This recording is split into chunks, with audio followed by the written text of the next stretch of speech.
Alright, shall we away? Yes. Still be in the Busted League. Episode 2, Rory Gilmore is bleeding. To your comic book store day. Fade up on the scene just as we left. Everett McSorley's entered the store, stands near the door. Stella stands looking at him, shock and alarm on her face. Almost instinctively, Doc, Karen, Paul, and Becky step in front of her protectively. Close on Reggie and Ray, as Ray comes up next to him and folds his arms. What are you doing here, Reggie? And what's with the getup? Raymond. I have unfinished business with Miss Botticelli, if you'll excuse me. He steps forward, Stella steals herself up and moves out from behind her friend. Stella? It's okay, Doc. Mr. McSorley, I don't appreciate you tracking me down here. I've been trying to contact you for a week, Miss Botticelli. You have been ignoring my electronic mails. Most imprudent. You left me little choice. This is a private matter, and this is not the place. It's no small inconvenience having to... Not here. All I require at this juncture is a status update. Not here. Tomorrow, 7 p.m., Leicester Square, by the horse. As you wish, Miss Botticelli. But I'd advise you not to disappoint me again, or there will be consequences. Again. Reggie And then a puff of smoke, he disappears. The consequence, Yeah, that's the subtext. Please give him a cape so he can do the... and the consequences are he'll get on You the should chat try board to and do trash that, her. and like it doesn't work. Turn around and run out. Has some rapid loss and just puts it in. Looks around, nobody says anything, he just kind of walks out. Reggie turns theatrically and exits. The others crowd around Stella, looking at her expectantly. I don't want to talk about it. Title sequence black screen. Paul. Stella! Stella! Exterior dinosaur park, fade up on a wide-angle upshot of the obviously fake Tyrannosaurus Rex as it snarls silently down at us. We are in Dinosaur Valley State Park, Glen Rose, Texas, and we're also in Stella's dream. So the edges are a little fuzzy. As we cut between the T-Rex and an equally fake-looking Apatosaurus, each of the gang speaks with a comic gravelly dinosaur voices as they deliver their dialogue. This is intercut with close-ups of Stella's eyes as she does lots of eye acting. Have you taken a workshop yet on that yet? Do you have that listed on your resume? But now I can. Stella! Stella! You've been bad! We're going to rip you limb from limb and use your splintery bones as toothpicks. Stella! I don't know what you're so worried about. Boys love a bad girl. Stella! Oh my gosh, your hair looks amazing. Are you using the new conditioner? Let's get some bras. That's excellent. Wait a minute. Is this... Of course it's a dream, Stella. It's always a dream. Stella wakes up violently. The alarm is going off. She sits up in bed, bleary-eyed, looking around, and makes a disgruntled noise. Shuts off the alarm. And drags herself out the door to the kitchen. Black screen caption, Thursday. Interior kitchen morning. Stella starts the coffee machine running. She turns her computer on. She stares at the coffee machine, willing it to brew faster. Cut to, and all this texting stuff, just go ahead and read. Obviously. Interior breakfast nook morning. Doc sits at a small table eating cereal from a bowl. He's reading a comic and eating. He looks at his watch, decides it's late enough, puts down his spoon, picks up his communicator cell phone, and begins to text. Stella is filling up the world's biggest coffee mug. Her ringtone goes off. She looks angrily at the phone, which clearly should not be ringing this early. She picks it up. Sorry. There you go. So, ready to talk about it yet? Stella looks grumpy, begins texting back. The two text back and forth done with captions. We cut back and forth as they react to the various And they texts. eye act. Not even a little bit. I'm not curious in the least. Intense cane guy? Boring. Leave it be, Ira. Not ready. Whatever. Nobody cares about your stupid crap. Get over it. Don't be a Mormon. What? Mormon? Hey. You're reading. Awesome. It's- Keep, yeah. You read the script before, right? Oh, that's right. That's right. I forgot about this part. Okay. Read it too, actually. I went Mormon. Yeah. Don't be a Mormon. Damn autocorrect. I meant Mormon. Damn it! I meant moron. Are you you're calling a Mormon, you freaking Methodist. So, how long have you been pining for Karen? Okay, gotta go. Lots to do. I less than 3 you, Doc. Do you get that? No. That's That's how you heart. make it. It's That's how you a make it less hard. than sign plus a 3. Less than and 3 makes it a Girl, little get hard. with it. I less than 3 you that. Damn. Text lingo. I hurt. Just got awkward for a second. Sure you're okay? Do you need to go see the dinosaurs? Not yet. Bye now. Still exits, we hear a shower starting. Breakfast Nick Doc contemplates for a moment, checks his watch, and then dials another number. Karen is dressed in a big bathrobe, fuzzy slippers. She's in the large kitchen of her McMansion in Plano. She is beating eggs in a bowl. And there's cooking stuff all over the counters. Her phone rings. She taps her Bluetooth and continues beating. No one I know would call me at this hour. We cut between Doc and Karen. Go. Top of the morning, Hyde. Doc, is it Reimer? Reimer. Doc Reimer, as I live and breathe. You're not usually a breakfast caller. Bored. What you up to? I met this guy named Lorenzo at a bar last night. We got our freak on until all the hours of the night. Got some Lorenzo's oil, if you know what I mean, and I think you do. So I'm making him breakfast. Please tell me you're kidding. Of course I'm kidding. What's wrong with you? I'm making Scooby snacks for a DMA luncheon, and then I've got a meeting with the Arts Council, which means I get to listen to Sandra Peterson drone on about grant applications for an hour and a half. Lord, that woman loves to talk. No kidding. Well, is there room in your busy schedule to catch a movie? Maybe tomorrow night? Of course. What do we see? Oh, we could go see Hawkman again. That Taylor Lautner's so dishy. Nah, I've already seen it twice. Like that ever stopped you? How about the new Richard Curtis flick that's opening? The reviews are pretty good. Kiss me, stupid. Doc, that's a total chick flick. Shut up. You're a chick flick. I'm just trying to warn you. Curtis has plenty of nerd cred. Blackadder, Doctor Who. I like his dialogue, even when it's being delivered by Hugh Grant. All right, that sounds great. Text me with the show times later, okay? Gotta run. She clicks on. Sorry. Okay. And you're already gone.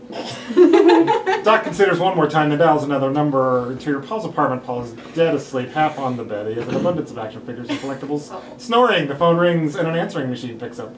Paul stirs, making amusing grunting noises. But never raises his head. Blunt. Starhammer Apocalypse rematch. Tonight, my place, 7 p.m. And bring back my shark sandwich CD. Paul grunts some more, which morphs back into snoring. Black screen caption Friday, interior corridor day. Becky, dressed up and looking gorgeous, is wandering down a nondescript corridor, searching for the right room. She has her phone in hand, checking the address. Figuring out, you alright? Good. Okay. Figuring out which door is which, she strides with purpose towards the door at the left. Arriving in front of it, it bears a makeshift sign saying Diver Down Productions.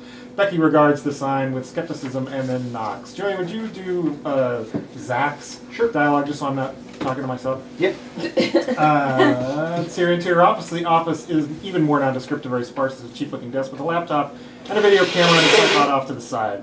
Sitting at the desk is Lance Diver, late 20s, really, really handsome, and more than a little vain about it. Behind him is Zach Grunner, early 30s, schlubby. Both are staring intently at the laptop, and they are already having an intense conversation with the dialogue overlapping. You said it was going to look real, Zach. It does look real. You're just stupid hypercritical. It looks like a constipated giraffe with impetigo. Hey, you want it to look like Weta Digital, or you can spring for the CG program that'll give you... A loud knock on the door. Come in! Becky enters smiling. Both stop and look at her. Lance shifts immediately into charming mode. All smiles. He extends a hand. Rebecca Slater, thank you so much for coming. Hi. I'm Lance Diver, Diver Down Productions, and this is Zach Grunner, who was just leaving. He bodily shoves Zach out of frame. Zach acquiesces and makes his way to the door. Nice to meet you. As Zach exits, he checks out Becky's butt. Lance shoots him a look. After Zach exits, Lance quickly rounds the desk and sets up a chair for Becky to sit in. She sits. So, the famous Rebecca Slater. Hardly. I appreciate you coming in, especially since we've never formally met. Well, you do have a certain reputation around town, and I'm always looking for ways to showcase my costuming skills, so here I am. And your acting skills. I saw that short film you did, Tragique. You were magnificent. Please, that film was a train wreck. The director didn't have a clue what he was doing. Well, I know what I'm doing. Rebecca. Becky, please. Becky. I'm about to embark on the most epic fan film ever made, and I want you to be my star. Laying it on a bit thick, Lance. Thick as a brick, but I got the skills to make it stick. We're shooting in high def, of course. State-of-the-art CGI effects. I've already got a crew lined up in some kick-ass locations. I wrote the script myself, and we're prepping to start shooting in a couple of weeks. This thing is real. It's fully financed. Am I missing something? No, I just... Because lie. Yeah, I'm counting all the lies that I was just telling her. I thought you were just dissing my performance. No. Because I'm not Nick. Oh my god, that line. I love that line. Just make save the break. I get that. This thing is real. It's fully financed and loaded with talent. All we need is a star. You still haven't told me what the project is. A fan film of what? Oh, that's the best part. It's based on a critically acclaimed cutting-edge comic book, two-time Harvey Award nominee, and best of all, I have secured permission for the creator of the book who's given his blessing to the project. What comic? The Crimson Storm. Ugh. Hey, Becky, hang on a minute. The Crimson Storm is not cutting edge or cool. It's asinine and insulting. Goodbye. Have you ever actually read it? It's a comic book about a superheroine who loses her powers every time she gets her period. I don't need to read it to know it's garbage. See ya. Come on, Becky. It's a satire, a metaphor. It's loaded with subtext. At least let me give you the pitch. No. Yes, the material's controversial. That's what stirs up interest. Do you think any Hollywood studio wants to tackle this book? I don't care. It's stupid. Okay, it's stupid. But we can make something great out of it. I highly doubt that. I'll pay you. It's a fan film. Nobody gets paid on fan films. I'll pay you for all the costume materials, and I'll pay you a lump sum to star in the movie. It won't be studio money, but it'll be in the high 2 figures. Up front? Half up front. But you can't tell anyone else you're getting paid because none of them are. They're all doing it for their real. I'll think about it. Come on. I really want you. For this part. You know, I think you can transcend the material. Let me buy you dinner. I'll convince you this project is worth doing. Maybe. Yes? I heard yes. Ooh, I'm hungry now. Are you hungry? Let's do it. That pretty face gets you through a lot of doors, doesn't it? This face? I don't know what you're talking about. Black screen caption Thursday. Interior Doc's apartment evening. Doc and Paul are playing Starhammer Apocalypse, a retro 80s video game where spaceships shoot at each other. They sit in side-by-side easy chairs and each gyrate back and forth as they work their controllers. So how about that scene at Titan yesterday, huh? Stella going all wide-eyed? What do you suppose is going on? I don't know. She won't talk to me. So weird seeing Stella freak out like that. She's usually such a Rory. What? A Rory. You know, Rory Gilmore. From Gilmore Girls. That TV show. Rory Gilmore was practically perfect. Beautiful. Smart. Pop culture savvy. Always does the right thing. Kind to her mother. You know, completely unrealistic. Stella's like that. Gilmore Girls. Seriously, Gilmore Girls. What's wrong with Gilmore Girls? Oh, and don't say chick show to me. You know what chick shows are. A bunch of beautiful women laughing and joking and swapping clever dialogue. How horrible. Stella's hardly perfect. She's bullheaded, obstinate, she smokes, she always takes the last slice of pizza, she insists on using blue pencil on her layouts instead of graphite, and she really hates puppies. Whatever! She's a total Rory! Well, Rory! Well, she does have a serious coffee addiction, and she usually picks the wrong men. So you do know Gilmore Girls! I may have seen an episode or two here and there. And you, never thought about trying to hit that? Who, Rory Gilmore? I'm gonna have to go for Lorelai in that situation. Stella, you doofus. Stella? Get right out of town. In every way except actual biology, Stella's my sister. You don't tap your sister. In the immortal words of Topper Harley, it's just illegal. Oh. You've actually got the wrong version. Oh, crap. It's okay. That was the only one. Yeah, there's just Now, one. Karen, on the other hand. Yeah. Oh, yeah? Angle on TV. Paul's ship blows up. Doc grins broadly. Nice. Thursday. Okay, this is a big scene where Stella gets emo, so we'll just skip that. And then the phone rings. Well, it's, I can read it really fast, but it's not there. Oh. What's the name of the episode? Hey, Karen. Black screen caption Friday, exterior movie theater parking lot. Doc's car pulls into a slot. The parking lot is mostly empty with a few scattered cars. His phone rings. He answers. Hello, Hyde. You here already? Wait a minute.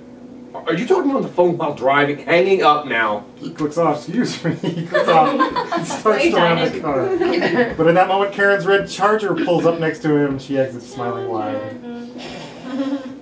Hiya. You're going to kill yourself or somebody else. What is my one rule? No cell phone while driving. Relax, I'm hands-free. It's all good. Oh, look, there's Stella. 50 feet away or so, Stella's getting out of her car. Karen waves and Stella sees them. Karen quickens her pace to catch up. Doc, on the other hand, looks downright perturbed by this new development. Karen gives Stella a big hug. Stella looks slightly nonplussed. How are you, doll? Oh, do you need to go see the dinosaurs? No, I'm fine, Karen, really. This is going to be so much fun. Oh, you don't have your tickets yet, right? I can buy our tickets online. Karen digs in her purse and fishes out her phone and begins tapping the touchscreen. Online, we're 100 yards from the box office. I get a discount. It won't take a second. She's working her phone furiously. Meanwhile, Doc tugs at Stella's sleeve. Stella, a word? Yeah? A little surprised to see you here. I thought we were all going to the movies. I was kind of hoping it would just be Karen and me. Like a date? Does she know that? Because she's the one that called and invited me along. It was a pity invite, clearly, but sweet all the same. Well, I didn't really present it as a date. But, you know, I'm taking baby steps here. Bad move, Ira. Take it from an expert. You can't baby step out of the friend zone. You need to announce your intentions with authority and make sure she gets the picture. Carpe diem. Seize the girl. You make it sound like an abduction. It'll be better this way, believe me. All set. What are you two talking about? Are you talking about me? Let's go. You're talking about me. Richard Curtis, I should have known. Shut up. Black screen caption Saturday. Exterior rec house evening established out of a freestanding rec community room at Paul's apartment complex, which he has reserved for the meeting. The Crimson Storm? Oh my god! That's awesome! It's here, rec house.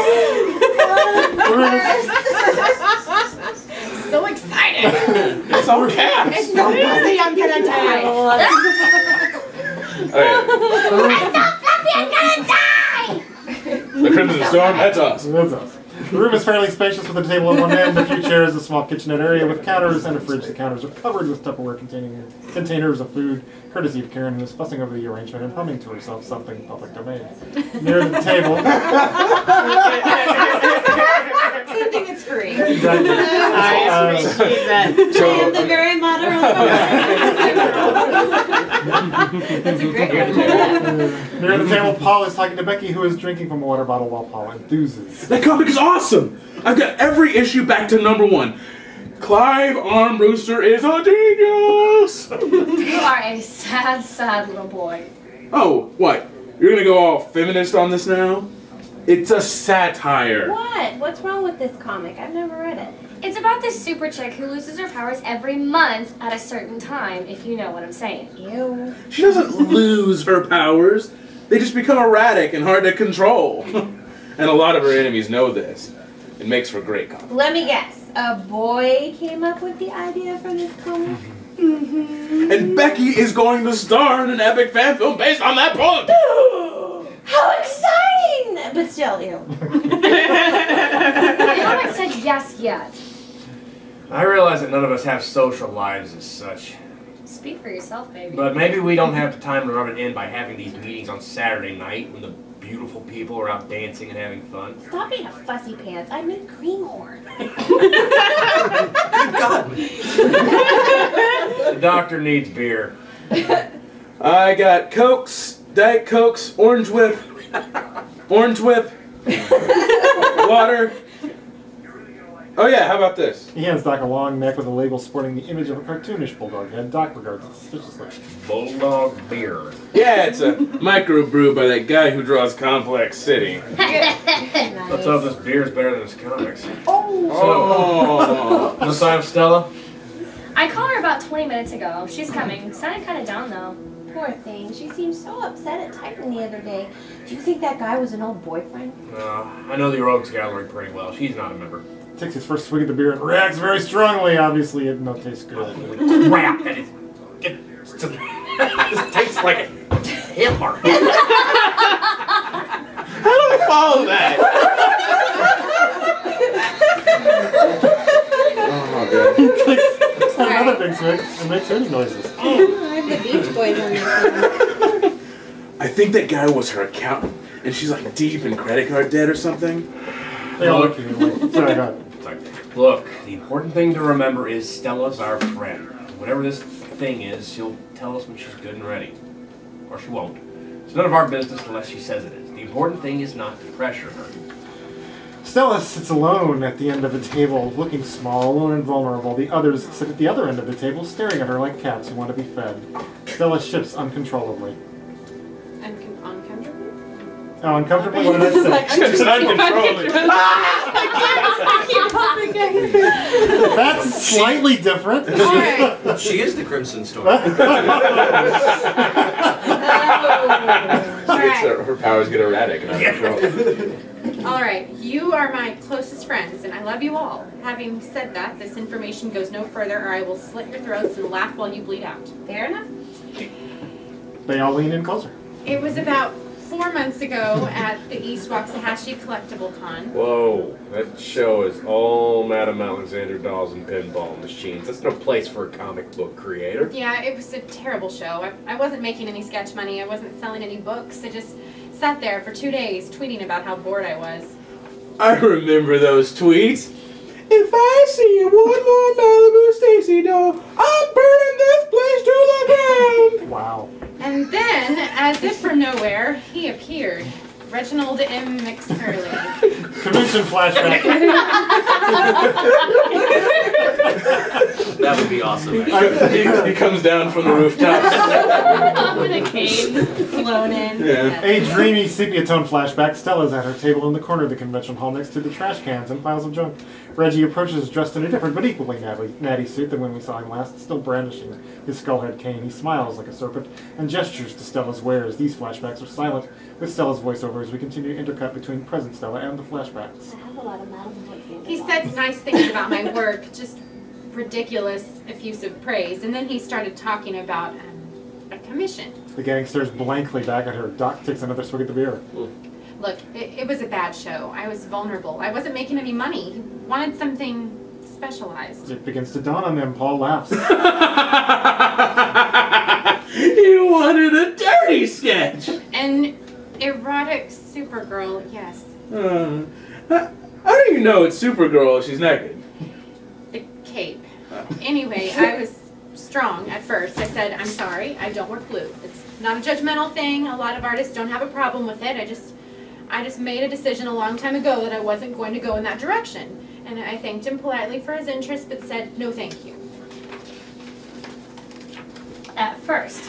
Sorry. Yeah. About an hour later, he came back. I don't know if he went to an ATM or what, but he pulled out the stack of 20s and he just started peeling them off. And finally, he's holding $200, and I had that huge phone bill, and my light box was broken, and the Lord of the Rings box that had just come out on Blu-ray. CP-tone Reggie sets the money on the table. Stella stares at it and nods yes. The arrangement was I'd do a full color piece, something more elaborate than a con sketch. His content requirements were very specific. He would approve the preliminary sketches, and I would deliver the finished product by the end of the month. That was 4 months ago. Stella, that's nothing to be upset about. Erotical superheroes are a long-standing tradition. Erotical. I bet somebody tried to get Jerry Siegel to draw Superman with his Kryptonian junk hanging out. Schuster. What? Joe Schuster was the artist. They both created the character, but Jerry Siegel. That's right. Siegel was the writer. Joe Schuster was the artist. You're drunk. More Tanya! How can he be wasted already? He's still on the first bottle. Doc can hold his L. Maybe the guy used some kind of mutant super hops. As he delivers this line, Paul picks up the bottle and sniffs at the top. Checks the ingredients. Meanwhile, Doc picks up a foam rubber Thor hammer at the table and starts bonking Paul on the head with it. Anyway, I just started freaking out about the whole thing, and I didn't tell any of you because I was so embarrassed. I felt like I was selling out. And look, I don't get off drawing naked girls. That's not my thing. I mean, even in life drawing class, I would sort of look out of the corner of my eye. I'm not saying that the human body isn't beautiful, because it is, but what this guy wanted was just Gynecological. Gynecological. That's a hard word to say. Gynecological. Stella, focus, baby. So I just kept putting it off. I figured if I ignored it, it would go away. At least long enough that I could deal with it. Why not give the money back? He wouldn't take it back. He said the deal was the deal and he wanted his drawing. Meanwhile, I'm trying to finish issue number 3 on time, and so I just stopped answering his emails. And of course, that just made him more persistent. Until finally he shows up at Titan. I just lost it. So what happened? Did you meet with them? Yeah, I worked up a preliminary sketch finally and took it for his approval. Black screen caption Thursday, exterior Leicester Square evening. Similar though subtly different sepia toning to the scene. Leicester Square is an outdoor plaza at the foot of 3 buildings in Las Colinas. With waterworks and a bronze horse at the center. Reggie stands with his cane examining a largest sheet of paper while Stella stands nearby, hands in pockets. Yes. This will be satisfactory.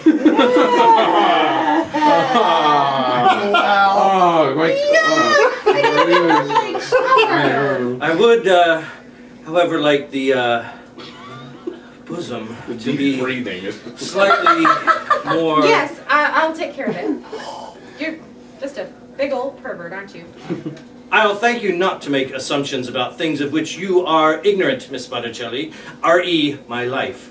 I am a collector of erotica. Nothing more need concern you. Now, when may I have the finished piece? You'll be at Decon next month. Of course.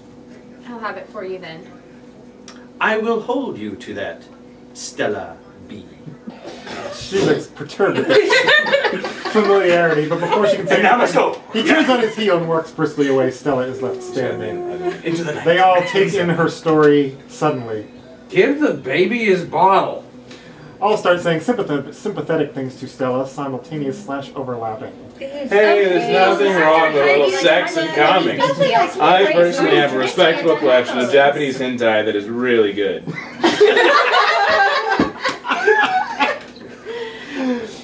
I need to go see the dinosaurs. Sunday, exterior Dinosaur State Park Day. Fade up on a gorgeous sunny day at Dinosaur Park. The gang are running around, having fun, laughing, kicking a ball around, etc. In the foreground, Stella stands, staring at, looking at the big fake dinosaurs. She looks positively serene, a faint but genuine smile. Becky approaches and puts an arm around her. So, what's the deal with the dinosaurs? When I was a little girl, my parents would bring me here on picnics 2 or 3 times a summer. These huge, majestic, completely inaccurate creatures just fascinated me. I dreamed of climbing on their backs and stomping through the valley with them. It became a place where I was always truly, genuinely happy. And so now, whenever things get really bad, I come here and I remember what it was like to be unencumbered by the cares of the world. I come and see the dinosaurs. For the moment, everything's okay. I like that. The ball bounces past them and Becky breaks away to run after Shiny! Or something more realistic that we can figure out on the... I think that's great of balls. I think it's great. No, the only thing that could be better is if we could actually get a puppy. So she could... Puppy! With the ball, the ball has to be sparkly. Or just a squirrel. Squirrel! Yeah. Doc approaches wearing sunglasses. How's the skull? Hey, 5 out of 10. I might have had a drink or 2 before I showed up yesterday. You alright? Yeah, I'm just having a bad week. And I don't have to worry about you? No. So, you gonna do smut drawing? I made a commitment. I gotta honor it. Telling you guys about it helped more than I would have thought. I'm gonna need a 600 DPI scan of that before you hand it. Yeah, that's not gonna happen. I'm old and lonely. I think you need to get back to what's right in front of you. She indicates Karen, who's having a Nerf lightsaber fight with Paul. I think you might have a shot there. Doc smiles, laughs, and shakes his head. You really are, Rory. A what? I knew it! Never mind. Fade to black, end of episode 2. Dun, dun, dun. Da-da-da. Da-da-da, da-da-da-da-da.